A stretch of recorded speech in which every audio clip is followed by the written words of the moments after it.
ministre Barrette. Nous sommes dans la rue parce que monsieur le ministre et le propriétaire de l'immeuble n'aime pas nous recevoir sur le terrain. Donc, la rue nous appartient. Je tiens à vous spécifier pour ceux et celles qui ont des envies particulières, juste en suivant le trottoir ici, il y a des toilettes sèches. Il y a 2 toilettes par là. Il ne faut pas... par ici, là. À l'arrière. Non, par là, c'est d'autres genres. Et puis, nous sommes ici aujourd'hui pour revendiquer, entre autres, le 225 millions promis par le gouvernement précédent aux organismes communautaires qui sont déjà sous-financés. Des organismes qui travaillent très fort, très dur, qui ont une clientèle, qui ont de grands besoins. Et en plus, avec les mesures d'austérité, les coupures du gouvernement, nous aurons de plus en plus de clientèle. Ah ben, c'est pas monsieur Couillard, excusez. Qu'est-ce que vous voulez faire ici, vous? Vous voulez nous espionner, hein? Bon, oui, vous êtes bien bon pour taper du pied. Allez-vous-en chez vous. Merci. On ne veut pas vous voir ici. En tout cas, nous, on n'a pas voté pour vous, je pense. Aussi, on a voté pour vous, on s'attendait pas à voir toutes ces coupures, toutes ces mesures d'austérité. Parce que l'austérité, ça amène à rien de bon. C'est pas bon pour l'économie, c'est pas bon pour le peuple, c'est bon pour personne. Aussi, on est ici pour dire au ministre Barrette que c'est pas en procédant avec son projet de loi 10, c'est pas en coupant, en amenant des mesures d'austérité qu'il va faire des bonnes économies pour le Québec. Parce que c'est le peuple québécois qui va souffrir de toutes ces mesures-là. Et non, nous ne sommes pas en récession économique. Ça, c'est le discours du gouvernement qui dit qu'on est en récession. Mais bon. Alors, je vais pas tout parler de... Je vais pas brûler le punch de tout le monde. Moi, je suis juste l'animatrice. Mais je vais inviter quelqu'un qui connaît bien le dossier aussi. Elle va venir vous entretenir. Dans le fond, on va recevoir 2 personnes. On va débuter avec Madame Danielle Goulet, qui est la présidente de la Troc Montérégie. Merci Chantal. Ben bonjour tout le monde. Bienvenue à toutes et à tous. C'est vrai qu'il y a tellement de raisons, comme Chantal disait tantôt, il y a tellement de raisons de sortir dans la rue ces temps-ci qu'on pourrait se demander pourquoi on est ici. Ben, au départ, cette mobilisation avait pour objectif de sensibiliser le ministre Barrette et le gouvernement aux besoins urgents qu'ont les groupes communautaires autonomes. Puis en plus, ben, on a bien hâte de savoir ce qu'ils vont faire de notre sort. La seule chose qu'on nous dit, c'est « Inquiétez-vous pas! » Inquiétez-vous pas! Inquiétez-vous pas, qu'il disait. En tout cas, moi, ça m'inquiète juste d'entendre ça. Avec toutes les sorties dévastatrices qu'on entend toutes les semaines, pour pas dire tous les jours, on peut mettre en évidence que le financement puis la réalité des organismes communautaires autonomes sont des éléments parmi tant d'autres noyés dans l'ensemble des mesures d'austérité. Sans parler de la réforme, personne ne sait où est-ce qu'on s'en va avec cette réforme-là en santé et services sociaux. Puis je me demande même si eux autres, ils savent où est-ce qu'ils s'en vont avec ça. Je comprends pas qu'ils comprennent pas. Des fois, je me dis qu'ils doivent faire semblant de pas comprendre. Mais quand j'entends dire que le premier ministre propose des augmentations de salaire pour les députés, après avoir annoncé des coupures, puis des coupures, puis des coupures, ah oui, puis des réformes, ben là, je suis plus sûre qu'ils comprennent pas ou qu'ils fassent semblant de pas comprendre. Qu'en coupant dans les programmes sociaux, c'est dans l'économie qu'ils coupent. Ça nous inquiète! C'est connu, il me semble que pour une économie en santé, il faut investir dans les programmes sociaux. Chantal le disait tantôt. Il y a plein de spécialistes qui le disent. Il y a plein d'études qui démontrent l'inefficacité des mesures d'austérité. Que les mesures d'austérité nous plongent encore plus dans les déficits, en plus d'augmenter le chômage, l'itinérance, la criminalité, la pauvreté, puis ça coûte cher aussi. You! Y a-t-il quelqu'un qui peut m'expliquer toute cette mascarade? Je comprends pas qu'ils écoutent pas personne, ni les citoyens, ni personne, qui lisent pas les études avant de faire des moves de même. La proposition de se serrer à ceinture a été essayée dans plusieurs pays du monde. Puis si ça avait réussi quelque part, ben on le saurait!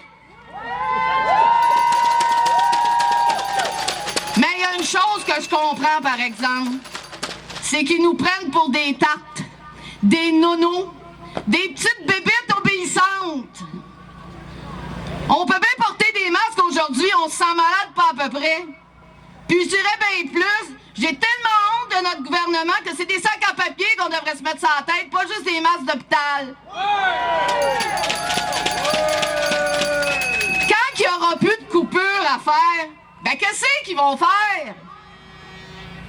Depuis que le gouvernement libéral est en place, c'est juste ça qu'ils font, des coupures. En tout cas, on n'a pas vu grand-chose d'autre à date, hein? Le pire, c'est qu'il n'y a rien à offrir pour remplacer ce qu'ils vont détruire. Le seul objectif, c'est le déficit zéro. Pourtant, les économistes le disent qu'il n'y a rien d'alarmant. Ils les écoutent pas, eux autres non plus. Donc, à force, ils foncent les yeux fermés vers l'objectif déficit zéro, quel que soit le prix à payer sur le plan humain et sur la perte des avancées qu'on a réussies dans le domaine social. C'est tellement gros que même le monde des affaires qui devrait chanter les louanges de ce gouvernement hésite à les applaudir. Ben, ils n'ont pas tort, parce que la colère qui va envahir nos rues, ça ne créera pas un bon climat pour la business, ça.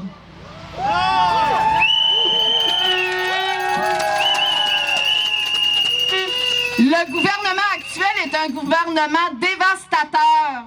Ça va prendre bien des années avant que le Québec se remette de cette désolation, se met à coups de hache, c'est à vomir! Fait que nous autres, groupes communautaires, pensez-vous qu'ils nous écoutent? Non! Pensez-vous qu'ils vont répondre à nos demandes? Non!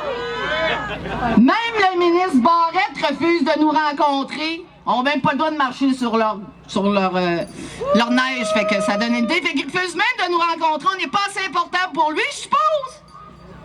Puis ce qu'elle nous dit, la ministre Lucie Charlebois, ben c'est loin d'être rassurant avec des « inquiétez-vous pas ». Pensez-vous qu'ils vont débloquer des fonds pour mieux financer notre mission de base? L'austérité, ça touche aussi le communautaire. En attendant, il y a des groupes qui risquent de fermer, puis si c'est pas déjà fait, qui réduisent leurs activités au détriment des citoyens, souvent vivant avec de grosses difficultés.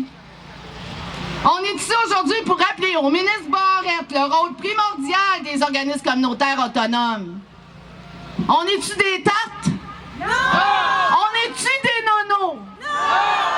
On est-tu des petites bébites obéissantes? Non! On va-tu lâcher? Non! Non, on baissera pas les bras. La seule lutte qu'on perd, c'est celle qu'on abandonne. Mais on va pas abandonner puis rentrer tranquille chez nous. Parce que dans une société supposément évoluée comme la nôtre, le communautaire, on n'a pas les moyens de s'en passer. Merci! C'était Daniel Goulet! Bonjour tout le monde! Alors, premièrement, je tiens à vous féliciter pour être ici ce matin. On est sortis, encore une fois, malgré qu'on est fatigué, malgré que le temps des fêtes approche, on est dans la rue pour dire non aux politiques de Gaétan Barrette et du Parti libéral. Alors, un gros bravo aux gens de la Montérégie, aux gens de Montréal qui sont ici, puis il y en a peut-être d'autres d'ailleurs, je ne sais pas, mais je pense qu'il faut pas lâcher, il faut continuer de se mobiliser. Je tiens aussi à souligner la présence des gens du milieu syndical qui sont ici en solidarité. Merci.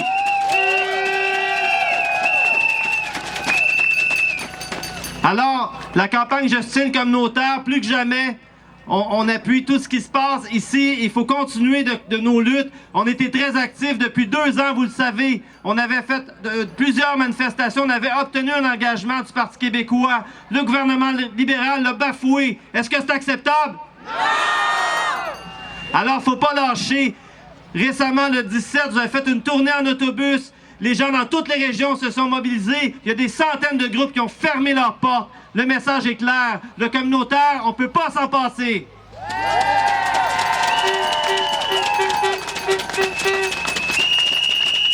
On a adressé une lettre à la ministre Charlebois 1 semaine après la manifestation, alors qu'elle n'a même pas daigné nous répondre. On attend une réponse de la ministre. On exige que le gouvernement libéral réponde à ses engagements, aux engagements du précédent gouvernement et donne cette année 225 millions de dollars au milieu communautaire. Et il faut mentionner qu'on se bat pour la santé, mais on se bat aussi pour tous les autres communautaires de tous les autres ports d'attache, les groupes de défense de droits, la famille, l'éducation. Tout le communautaire mérite d'être haussé. Alors, soyons solidaires.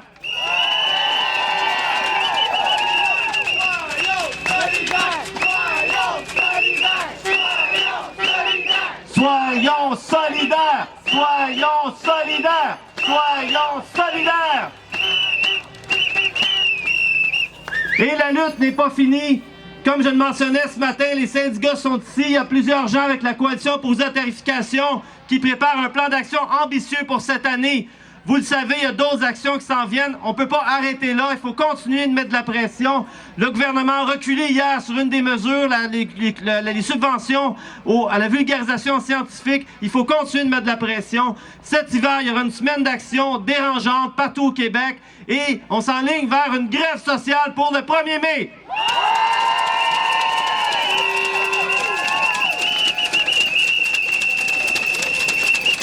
Alors, c'est grâce à l'unité, à la solidarité du mouvement communautaire, du mouvement syndical, du mouvement étudiant, du mouvement féministe et surtout de tous les citoyennes et citoyens du Québec qu'on va faire reculer le gouvernement. On appelle encore une fois à l'unité, à la solidarité plus que jamais. On lâche pas, on continue, on va gagner. Merci tout le monde.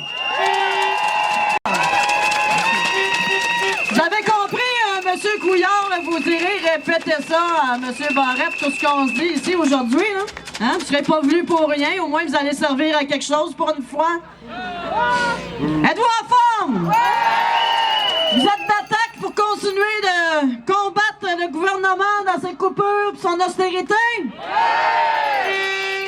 Pour mettre un peu de réchauffement, pour pas que vous ayez froid, on a 2 filles du comité MOB qui ont monté une petite chorégraphie Zumba pour vous. Mais il y a une condition, il faut participer. Parce que si vous dansez pas, ils ont fait des pas bien faciles, mais si vous participez pas, ils vont arrêter ça là. Alors j'inviterai Joyce et Nancy. Joyce Thibault dans la Maison des Jeunes, je pense qu'elle est connue un peu. Ah, mais ta gang n'est pas là, on dirait. Hey, la gang, il y a Joyce Thibault! Et la gang, il y a Nancy Melançon! Ah ah! Puis moi, ma gang est où? Alors, je laisse les filles s'exprimer. Et Monsieur Couillard, si vous êtes capable de suivre, je vous invite aussi à danser, mais en bas pour pas tomber. Alors, en avant la musique! Ça ressemble à ça, en tout cas. Bienvenue pour les gens de Montréal dans la magnifique région de la Montérégie, malheureusement entachée par le venu d'indésirables individus. Barrette et Moreau ont leur bureau sur notre territoire. Puis pas plus tard que la semaine dernière, on avait l'Étao qui était venu rencontrer ses amis. On est réunis aujourd'hui, ensemble, des syndicats du secteur public, privé, des gens de Montréal, des groupes communautaires, des citoyens, pour dénoncer les annonces de compression du gouvernement Couillard. On se fait attaquer de tous bords, de tous côtés, et dépose des projets un après l'autre, des projets pour réduire au maximum la responsabilité de l'État. Je vais vous en nommer quelques-unes de ces mesures. Coupure, évidemment, dans le financement des groupes communautaires, attaque au régime de retraite des employés municipaux, gel des effectifs dans le secteur public, fusion des commissions scolaires, arrêt de subventions en agriculture, compression, coupure dans les universités, compression aux plus démunis. Puis dès le mois de janvier, on doit s'attendre à une hausse des services de garde, une augmentation des frais d'assurance automobile, diminution du crédit pour cotisation syndicale, possibilité d'une hausse de 3,9 d'Hydro-Québec et des frais de base du transport en ambulance. Ça n'en fait assez, ça?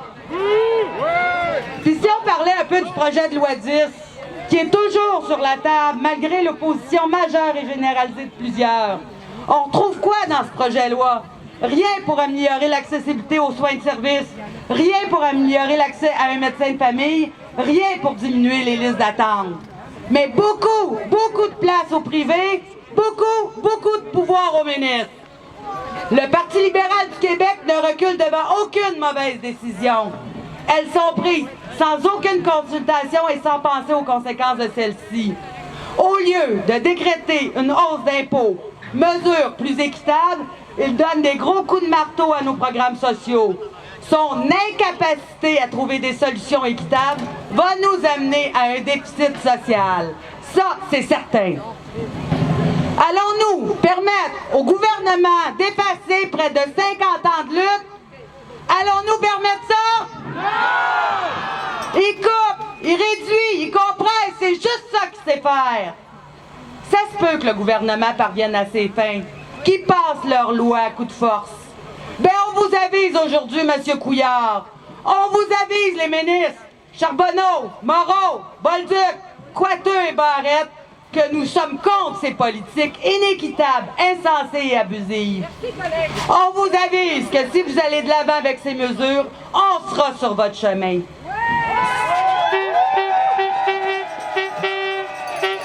C'est pas vos ridicules amendements au projet de loi 10 qui fera en sorte qu'on va baisser les bras, M. Barrette. On recommencera jour après jour jusqu'à ce que vous entendiez raison. Plus que jamais, camarades, nous devons rester unis, toute allégeance confondue. Syndicats, groupes communautaires, citoyens, et poursuivre le combat pour empêcher ce massacre. Aujourd'hui, on est dans la rue, demain, on y retournera, et ensemble, on dénoncera l'austérité. Solidarité! On ne célébrera non plus. Plus que jamais, nous devrons être solidaires avec tous nos partenaires pour dire non à l'austérité. Maintenant, pour continuer de vous parler de ce sujet, j'invite Mme Joanne Nastrom de la Troc Montérégie. Bonjour, chers amis! Alors, je veux d'abord et avant tout vous saluer et vous remercier de participer en si grand nombre à ce beau rassemblement. Une fois de plus, nous démontrons notre détermination à faire valoir le droit des milliers de personnes qui travaillent avec nous. Des milliers de personnes qui ont besoin des organismes communautaires ou des services publics, et ce, au quotidien. Nous sommes ici aujourd'hui, devant le bureau du ministre Gaétan Barrette, afin de lui rappeler que nous sommes avec la population et nous respectons et nous réclamons le respect de la dignité humaine. Monsieur Barrette, ce n'est pas par des mesures d'austérité ou encore une réforme en santé qui fragilisera notre système que nous atteindrons notre idéal. Car notre idéal, c'est la justice sociale.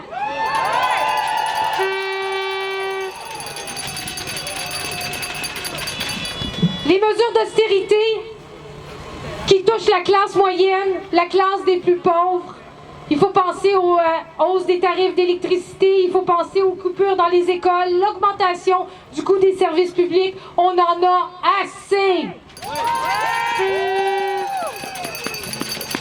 Monsieur le ministre, nous vous invitons à sortir de votre tour d'ivoire. Nous vous invitons à aller voir dans les milieux, ce que les travailleuses du réseau public observent à tous les jours, ce que le milieu communautaire voit tous les jours. Ce que nous, on voit, c'est une population qui s'appauvrit. Des jeunes, des enfants, des femmes, des hommes, des personnes âgées en détresse. Nous relevons au quotidien le défi de faire valoir les droits des milliers de personnes avec lesquelles nous travaillons.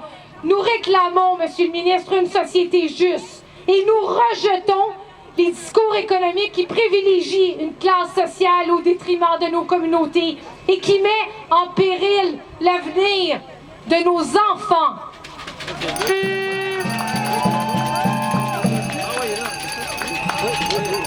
Mes chers amis, en cette période de Noël, période qui n'est pas facile pour tout le monde, nous sommes ici pour dire au gouvernement que nous en avons assez de cette hypocrisie.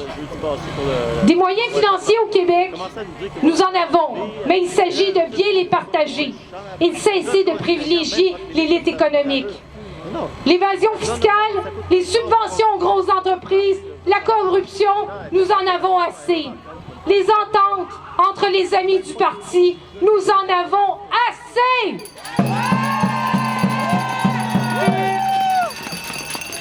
cette période de guignolée, nous demandons au gouvernement d'investir dans les programmes sociaux, de taxer les banques, d'assurer une réelle distribution de la richesse pour que l'on puisse enfin vivre dans une société où nous n'aurons plus besoin de guignoler.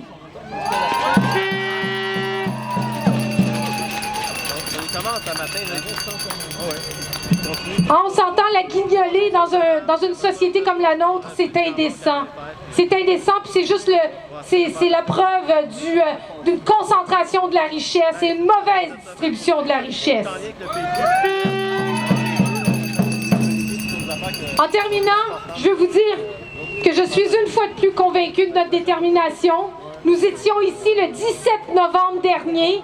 Rien ne nous arrêtera. On sera encore, Monsieur le gouvernement, Monsieur le ministre Barrette, on sera encore sur votre dos. Nous ne lâcherons pas. Nous savons que notre lutte est légitime et c'est pourquoi, à très bientôt, on lâche pas la gang.